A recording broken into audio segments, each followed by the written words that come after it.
tuan-tuan, iaitulah tentang kecintaan. Tuan-tuan, kecintaan ini akan membawa ke syurga. Maka Nabi SAW sebut, tidak akan kamu masuk ke syurga sehinggalah kamu beriman. Dan kamu tak akan beriman selagi mana kamu tidak saling mencintai. Maka Nabi SAW memberikan solusi untuk mencintai antara satu sama lain. Apa kata Nabi SAW? Afshus salam. Iaitulah, sebarkanlah salam antara kalian, pastilah kecintaan itu akan tersebar kerana salam tadi. Jadi tuan-tuan yang dimuliakan Allah Subhanahu Wa Taala, maka perkara pertama untuk kita dapat kecintaan, bahkan kecintaan itu adalah kecintaan Nabi SAW, masuk pula, sebarkan pula kepada kecintaan antara kita, iaitulah kecintaan yang berakhir di syurga, iaitulah dengan afshus salam, iaitulah dengan menyebarkan salam, tuan-tuan yang dimuliakan Allah Subhanahu Wa Taala, sehingga akhirnya kita akan dapat satu nikmat. Nikmat yang Nabi sebut SAW, iaitulah kata Nabi SAW, lebih kurang begitulah, atau kama qala, neraka itu akan ditutupi dengan keinginan syahwat. Masuk je neraka, semua syahwat, nafsu yang jahat, yang tak betul, semua akan ditutup oleh Allah Subhanahu Wa Taala. Sementara siapa yang masuk syurga, tuan-tuan, syurga itu akan ditutupi dengan perkara-perkara yang dibenci oleh kita semua, iaitulah makhluk yang diciptakan oleh Allah Subhanahu Wa Taala. Maka hari ini kita akan cerita tentang beberapa kisah ataupun beberapa pandangan tentang wanita-wanita yang masuk syurga. Dek, kerana sebelum ni kita asyik dengar cerita bab lelaki sahaja, tuan-tuan. Asal syurga lelaki, asal syurga bidadari. Maka hari ini kita nak sebut dan cerita kisah-kisah tentang seorang makhluk, seorang makhluk yang lembut sangat, yang lembut hatinya, yang kita rasa kadang-kadang kalau lelaki ni rasa macam, oi, ataupun kita semualah tuan-tuan yang dimuliakan Allah Subhanahu Wa Taala, rasa macam boleh kenal si ibu ni, boleh kenal si wanita. Dek, kerana kita rasa kita lahir daripada rahim ibu, kemudiannya tuan-tuan yang dimuliakan Allah Subhanahu Wa Taala, kita minum daripada susu-susunya ibu, dan rasa-rasa itu kita rasa macam sungguh rapat dan boleh kenal dengan wanita. Dan yang akhirnya tuan-tuan, kita tak pasti dan tak tahu mengapakah wanita tak disebut banyak ataupun tak dikisahkan terlalu banyak nikmat-nikmat wanita itu apabila masuk ke dalam syurga, tuan-tuan yang dimuliakan Allah Subhanahu Wa Taala. Bahkan wanita itu di dunia ini seolah-olah digambarkan sebagai seorang individu yang sukar kehidupannya, perlu tutup aurat lebih daripada lelaki sebagai contoh. Allahumma salli ala Muhammad, sebagai contoh, apabila Sayyidatina Fatimah Al-Zahra, Allahumma salli ala Muhammad, ingin meminta roti kepada Rasulullah SAW, apa kisah di sebaliknya, tuan-tuan? Kalau kita nak ambil roti macam mana? Belilah kan akhirnya. Tapi tuan-tuan, Fatimah Az-Zahra itu iaitulah anak kepada Nabi SAW, anak bersama dengan Khadijah bintun Khuwailid. Mereka ini, tuan-tuan, ataupun Fatimah Az-Zahra itu, tuan-tuan, jika nakkan roti, maka dia perlu menggulung lengannya, mengambil air, mengambil tepung, mengacu tepung dan sebagainya untuk menjadikan sebuah roti untuk makan sebuku roti. Begitulah, tuan-tuan, kehidupan beliau, sehinggalah beliau mengadu kepada Rasul sallallahu alaihi wasallam tentang kepenatan beliau dengan tugas-tugas yang berada di rumah, tugas-tugas di rumah itu. Akhirnya terkeluar daripada mulut Fatimah Az-Zahra itu, tuan-tuan, puan-puan rahmati Allah, untuk meminta bantuan ataupun untuk meminta pembantu rumah ketika itu. Tuan-tuan yang dimuliakan Allah Subhanahu Wa Taala, apa kata Rasulullah sallallahu alaihi wasallam? Masa itu Fatimah minta kepada Sayyidina Ali. Sayyidina Ali jumpa Rasulullah. Rasulullah datang rumah Sayyidina Ali radhiyallahu anhu.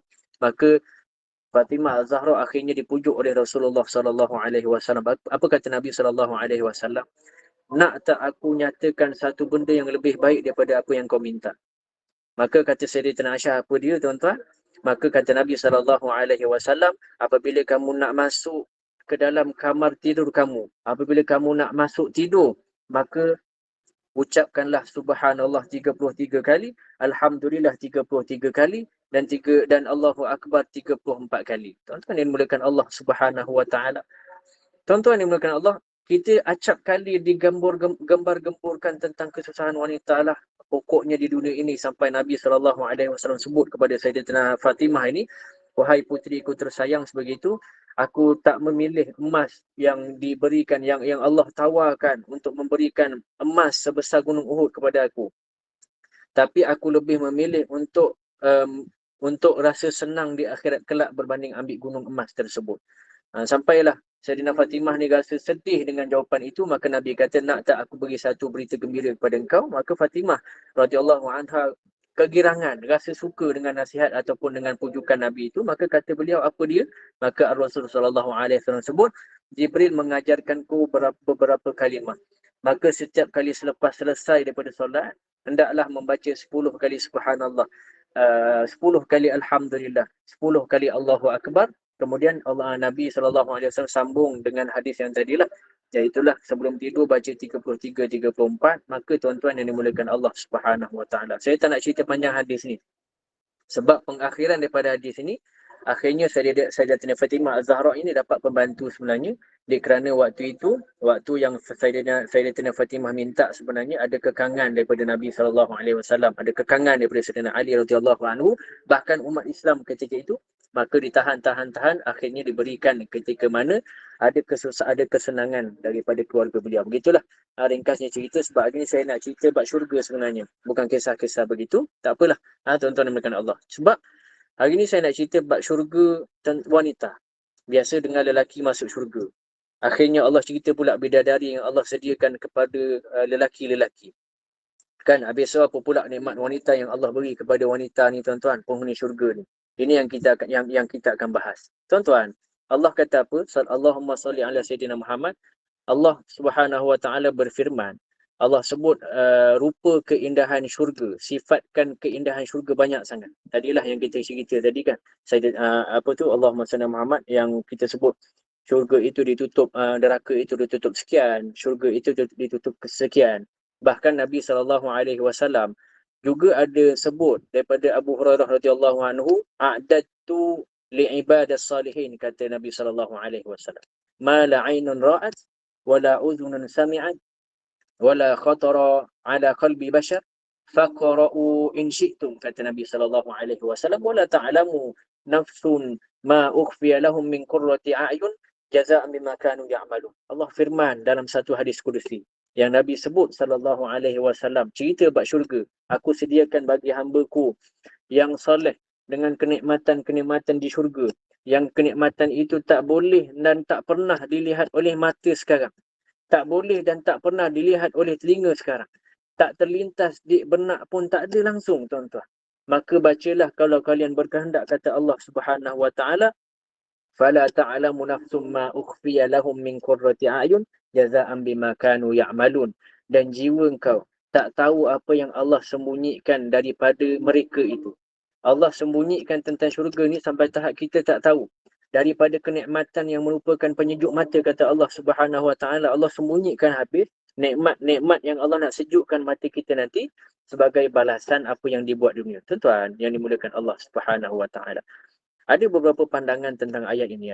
Antaranya adalah secara ringkasnya, apa yang lelaki dapat, macam itulah perempuan dapat. Iaitulah yang pertamanya tak nampak di mata, tak pernah didengar di telinga, tak terlintas pun di benak fikiran.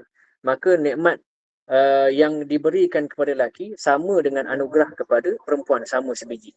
Bahkan Nabi SAW sebut, tapi kita akan ada kelebihan-kelebihan selepas daripada ni. Ni saya sebut yang sama dulu, tuan-tuan. Iza salat imra'atil khamsah, kata Nabi SAW, wa samat syahraha wa hafizat farjaha wa ata'at zawjaha qila laha udkhulu jannati min ayyi abwabil jannah syi'ti, kata Allah, sebab kata Nabi SAW. Bahkan ada riwayat lain, Nabi sebut min abwabi samani'atin syi'ti. Ini bentuk kemuliaan dan keagungan yang pertama bagi wanita. Apa dia, tuan-tuan? Daripada dunia lagi dah diberikan. Kalaulah seorang wanita itu solat 5 waktu cukup, saum Ramadan, dia puasa habis cukup, wa hafizat farjaha, berusaha untuk jaga kemaluannya, wa ata'at zawjaha, kemudian dia taat suami dia, qila laha, katakan pada dia, masuklah syurga daripada pintu mana yang dia nak, yang dia pilih. Bahkan kata Nabi SAW, sama ni ada 800 pintu yang dia boleh pilih. Tuan-tuan yang dimulakan Allah Subhanahu Wa Taala. Bahkan kemudiannya Nabi sebut SAW, di antara kemuliaan-kemuliaan orang yang masuk syurga ni, Kata Nabi SAW, di antara kemuliaan wanita-wanita ni, sebab dia ada 5 benda yang kena jaga je. Sekadar 5. Solat, puasa dia, jaga kemaluan dia, taat suami dia. 4, minta maaf, 4 sahaja. 4 itu menyebabkan dia masuk syurga. 1. Tuan-tuan yang dimuliakan Allah Subhanahu Wa Taala. Sebab apa? Sebab ummahatul af'alul khair. Wanita itu, tuan-tuan yang dimuliakan Allah Subhanahu Wa Taala, kenapa disebut 4 sahaja? Sebab 4 perkara ni adalah induk daripada kebaikan wanita. Punca asas kepada tanda-tanda kebaikan seorang wanita. Kalaulah dia jaga semuanya, maka perkara-perkara lain pasti akan lebih dijaga lagi. Kalaulah perkara asas yang 4 ini, kebaikan ini dah dilakukan, maka cabang-cabang lain, kata ulama', cabang-cabang yang lain daripada tu, lagi-lagi mudahlah wanita-wanita ni nak buat. Maka kenapa 4 perkara ni menentukan manusia masuk syurga atau tak masuk syurga, tuan-tuan?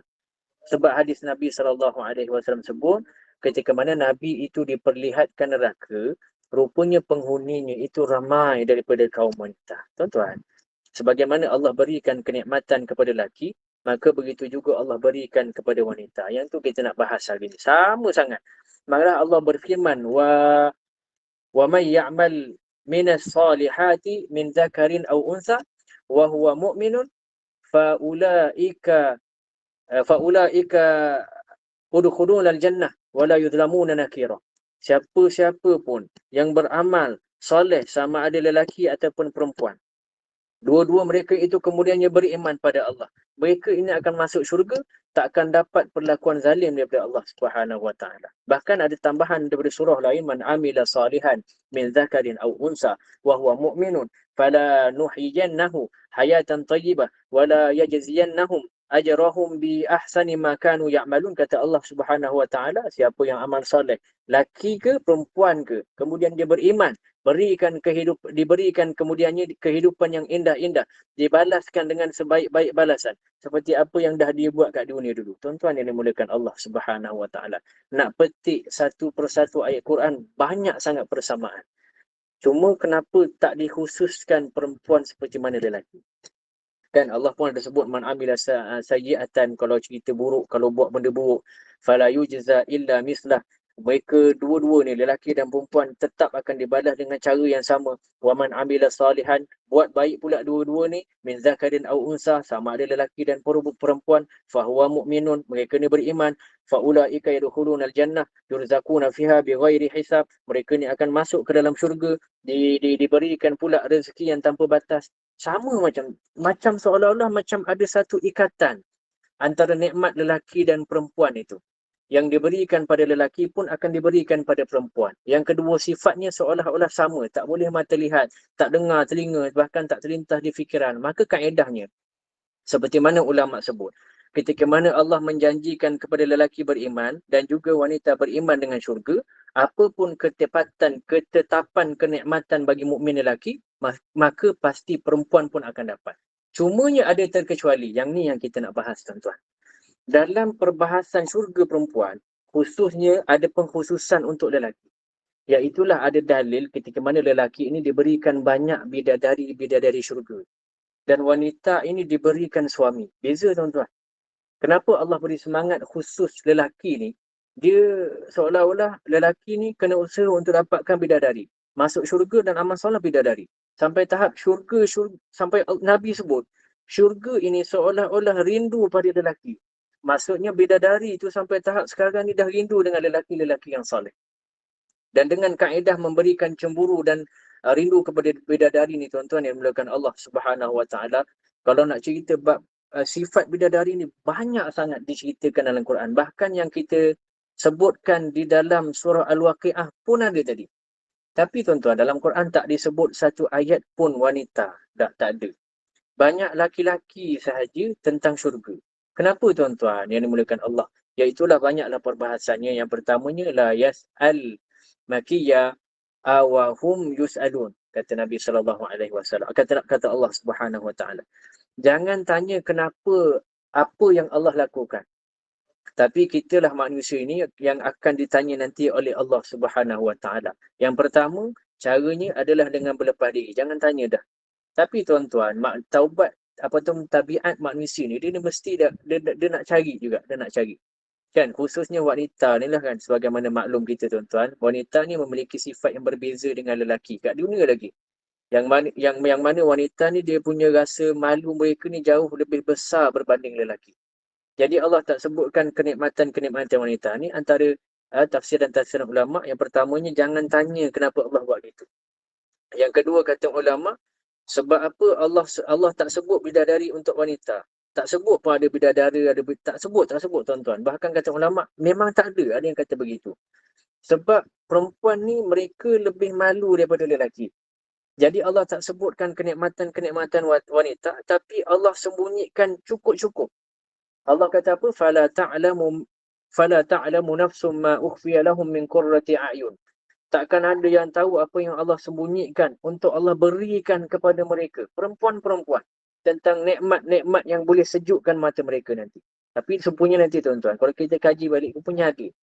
Tuan-tuan yang mulakan Allah Subhanahu Wa Taala. Tapi ulama sebut yang ketiga, tentang kenapa jarang disebutkan tentang wanita adalah sebab tabiat, ataupun kenapa disebutkan nasib bidadari sahaja untuk lelaki. Maka kata ulama, sebab tabiat lelaki di dunia ni, mereka memang sukakan wanita. Saya minta maaf lah, saya bukan ni memang pandangan ulama. Begitu. Jadi panas sikit, mungkin banyak soalan saya tak pastilah. Saya kena habiskan tempat-tempat pukul 9 supaya tak ada soalan tentang perkara ni tuan-tuan. Sebab tabiat lelaki kat dunia, mereka ni memang sukakan wanita lebih daripada apa yang wanita sukakan kepada lelaki. Kalau kita tengok kebanyakan kes curang lelaki, kes lepas isteri meninggal, kahwin lagi satu lelaki. Ada staf wanita, kan kisah yang viral sekarang kan, ada staf wanita kahwin. Tuan-tuan yang dimuliakan Allah Subhanahu Wa Taala, bukan satu yang salah lah, tapi seolah-olah Allah beri galakan dengan fitrah yang ada pada seorang itu, pada lelaki dengan perempuan. Dan ketahuilah, fitrah ataupun galakan Allah itu merupakan satu ujian untuk setiap jantina. Ujian lelaki wanita. Ujian wanita adalah dalam menjaga kecantikannya dan kepenatannya dalam menjaga aurat. Mereka perempuan itu lebih tertarik dengan kecantikan dalam syurga.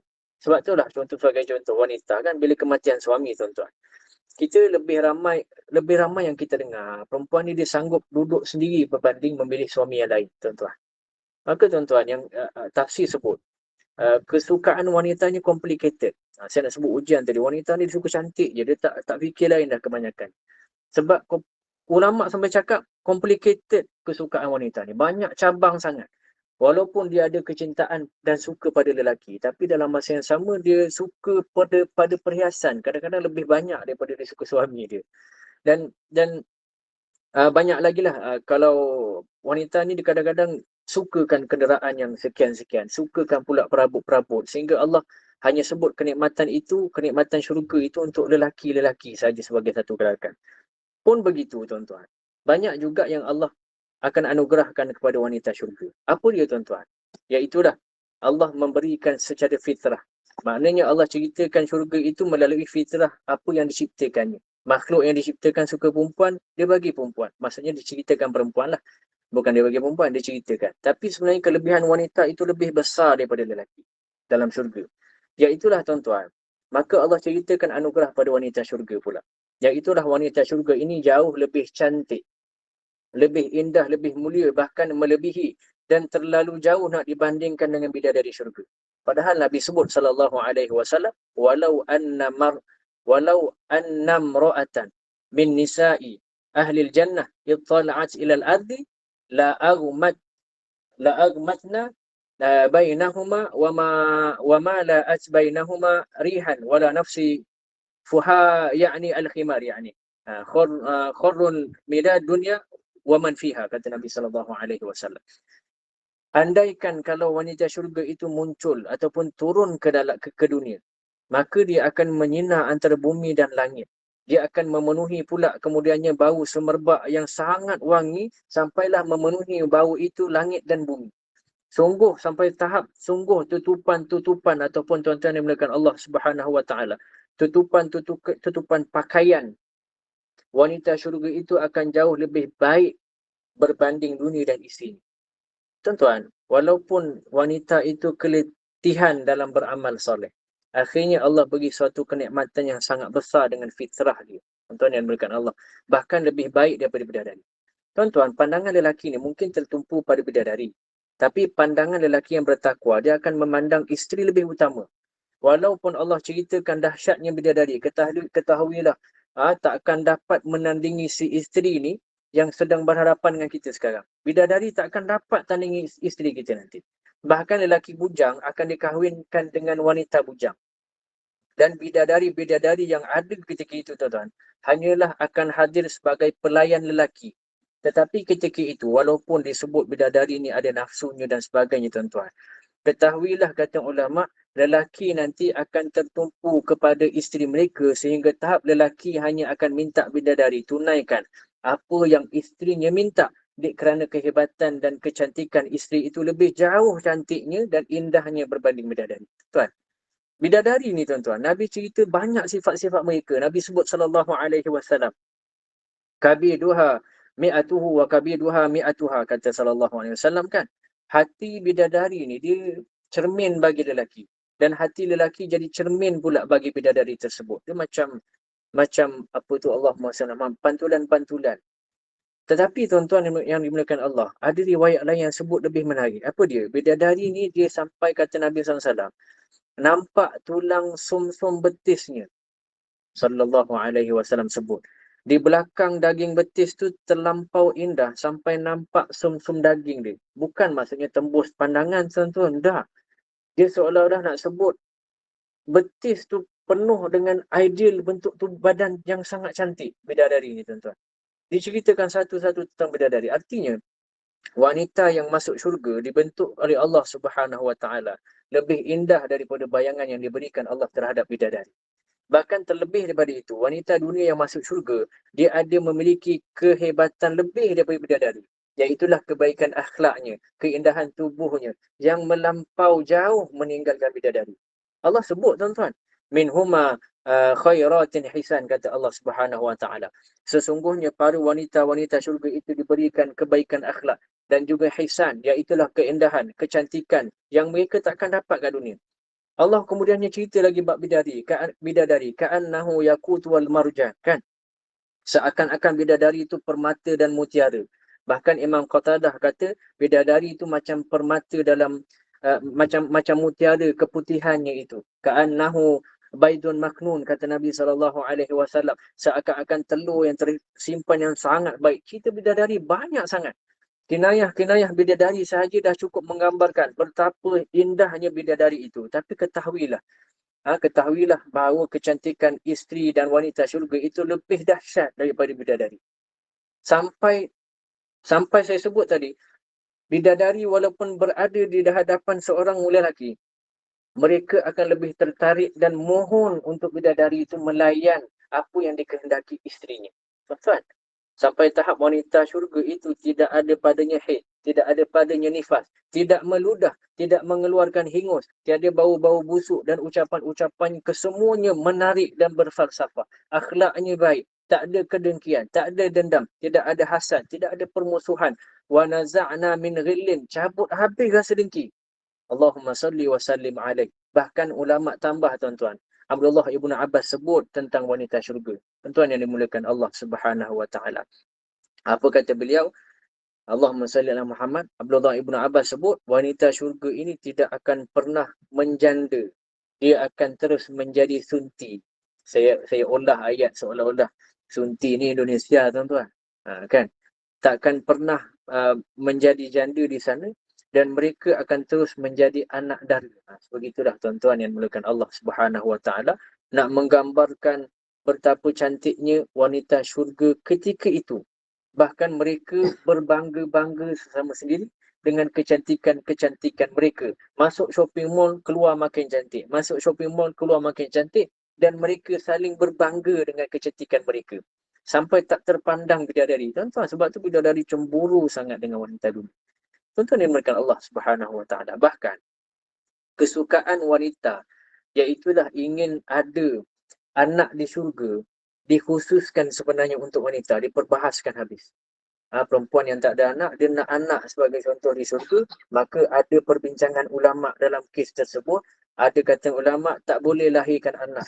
Ada kata ulama bahkan ada ulama yang sebut boleh melahirkan. Cuma tempoh anak tu lahir, dia jadi muda, jadi tua tu cepat sangat.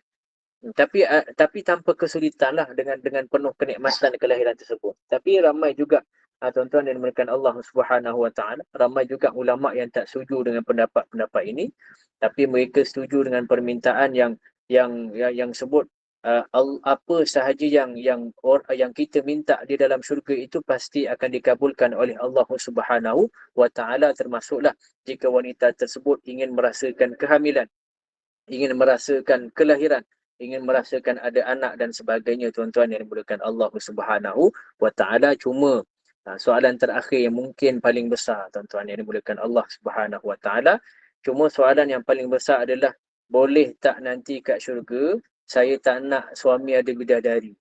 Ni saya cuba buat soalan sendiri, tuan-tuan. Boleh tak nanti kat syurga saya tak nak suami saya ada bidadari? Rasa jealous daripada dunia lagi dah, tuan-tuan.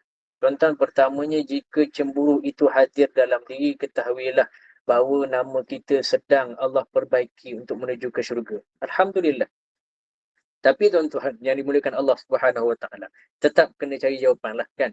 Jadi tuan-tuan, ketahuilah suami ketika itu kena faham, ketika itu suami akan terlebih mencintai isterinya berbanding bidadari kerana kelebihan yang jauh beza dengan bidadari tersebut. Sebutlah apa sahaja, dia macam ni, Allah suka mengkiaskan banyak. Seperti mana wanita suka mengkiaskan bahasa dalam dunia ni, dalam dunia bumi sekarang ni kan, sampai orang kata makhluk paling susah nak faham adalah wanita. Ketahuilah Allah cuba memahamkan wanita tentang kelebihan-kelebihan syurga mereka dengan kias-kias yang banyak. Antaranya adalah Allah menceritakan bidadari, sebab Allah kata Allah tak akan cerita dan Allah akan sembunyikan penyejuk mata bagi wanita ini untuk mereka di syurga nanti. Dia orang sendiri tak tahu, mereka ni tak tahu kehebatan apa yang dia dapat, tapi Allah kata, tengok dulu apa yang bidadari ada dan ketahuilah bandingan itu terlalu jauh. Allah kata, Nabi ulama kata terlalu jauh bidadari itu dengan perempuan-perempuan wanita syurga, tuan-tuan yang dimuliakan Allah Subhanahu Wa Taala. Maka sebab itulah antaranya ulama sebut penciptaan bidadari. Kenapa diadakan bidadari? Pelik kan? Kenapa Ustaz tak boleh ke bidadari itu hapuskan terus, tak payah ada, tuan-tuan? Boleh tak macam tu? Tuan-tuan pun merahmati Allah Subhanahu Wa Taala. Ulama sebut penciptaan bidadari adalah untuk kehebatan wanita juga, wanita syurga. Apa maksudnya, tuan-tuan? Penciptaan bidadari adalah untuk memberi layanan terbaik kepada lelaki, satu. Dan lelaki akan lebihkan isteri ketika itu kerana isterilah ketika itu sebagai seorang ketua bidadari, satu. Yang kedua, kelebihannya adalah wanita akan jadi ketua bidadari. Kalau tak ada bidadari, tak ada ketua lah, tuan-tuan. Jadi sama je. Maka kat situ perempuan diangkat lagi sekali. Pertama, lelaki dah angkat dah dalam syurga. Yang kedua, Allah angkat lagi dengan menjadi ketua. Tuan-tuan, dan selepas itu, tuan-tuan, bidadari itu dicipta untuk dibandingkan dengan isteri. Kalaulah contohnya tiada bidadari, Allah tak ceritakan bidadari, maka kecantikan seorang ketua bidadari, seorang wanita syurga itu, kita akan tak terlihat terlalu menonjol, melainkan bila dibandingkan dengan bidadari syurga. Sebab tu Allah kias-kias gitulah. Maknanya apa yang ada pada bidadari itu, itulah yang apa yang wanita syurga akan dapat. Bahkan kedapatan ataupun apa yang Allah beri itu adalah lebih daripada itu. Sampai tahap Allah sebut, Nabi SAW sebut, bahkan bidadari pun boleh rasa cemburu dengan mereka, dengan wanita syurga, kerana mereka tahu kelebihan-kelebihan wanita syurga itu, tuan-tuan yang dimuliakan Allah Subhanahu Wa Taala. Adil tak Allah? Adil. Adil sangat Allah Subhanahu Wa Taala memberikan hadiah kepada manusia mengikut fitrah. Dan fitrah itu adalah merupakan ujian yang paling besar sebenarnya di dunia, supaya kita rasa penat lelah kita beramal dengan ujian fitrah itu, tuan-tuan dan dimuliakan Allah Subhanahu Wa Taala, merupakan suatu bayaran, suatu kupon, satu token untuk kita dapat masuk ke syurga, ataupun sebagai satu gigi-gigi untuk kita masuk ke dalam syurga Allah Subhanahu Wa Taala, tuan-tuan yang dimuliakan Allah Subhanahu Wa Taala. Jadi itu saja daripada saya hari ini. Moga-moga memberi manfaat kepada kita semua. carilah sikit-sikit tentang kesusahan wanita dan kesukaan wanita di syurga kan. Kesusahan tu antaranya di dunia lah, Fatimah Zahra dan sebagainya. Ia akan memberi semangat dan galakan kita untuk lebih beramal insya-Allah subhanahu wa taala. Aqulu qawli hadza wa astaghfirullahal azim li wa lakum. Wassalamualaikum warahmatullahi taala wabarakatuh. Waalaikumsalam warahmatullahi wabarakatuh. Terima kasih diucapkan kepada Al-Fadhil Ustaz atas kesudian memimpin bacaan 3 surah berserta dengan tazkirah ringkas tadi. Semoga kita mendapat ilmu yang berkah dan faham atas apa yang telah dikongsikan dan dapat memanfaatkannya dalam kehidupan seharian kita. Sesungguhnya orang yang beriman kehidupannya sentiasa berorientasikan akhirat. Hidup di dunia pasti diuji. Mustahil setiap masa kita berada dalam kegembiraan dan ketenangan. Tempat yang tiada masalah, musibah, tekanan dan kesukaran hanyalah di dalam syurga. Oleh itu, manfaatkanlah baki hidup dengan beriman, dengan sebenar-benar iman dan beramal soleh serta meyakini takdir yang ditentukan oleh Allah ke atas diri kita. Buatlah perancangan untuk masuk syurga. Mempunyai matlamat yang jelas dan istiqamah dalam mencapainya bersama-sama. Berdoa dan bertawakallah. Baiklah, semoga kita diberi peluang lagi untuk bersama-sama dengan Al-Fadhil Ustaz pada masa yang akan datang. InsyaAllah. Dan baiklah, saya serahkan majlis kepada Al-Fadhil Ustaz untuk menangguhkan majlis dengan tasbih kafarah dan suratul As. Silakan Ustaz. Terima kasih banyak-banyak. Kita tangguh majlis kita pada malam ini 2 minit dengan kafaratul majlis wa suratul asri. Subhanallah wa bihamdihi, subhanakallahumma wa bihamdika, asyhadu an la ilaha illa anta, astaghfiruka wa atubu ilaik. Bismillahirrahmanirrahim. Wal asri innal insana lafi khusri illa alladhina amanu wa amilus solihat wa tawasaw bil haqqi wa tawasaw bis sabri. Sallallahu ala sayyidina Muhammad wa ala alihi wa sahbihi wa baraka wa sallam. Walhamdulillahi rabbil alamin. Terima kasih semua. Assalamualaikum warahmatullahi wabarakatuh. Waalaikumsalam warahmatullahi Assalamualaikum. Terima kasih Ustaz.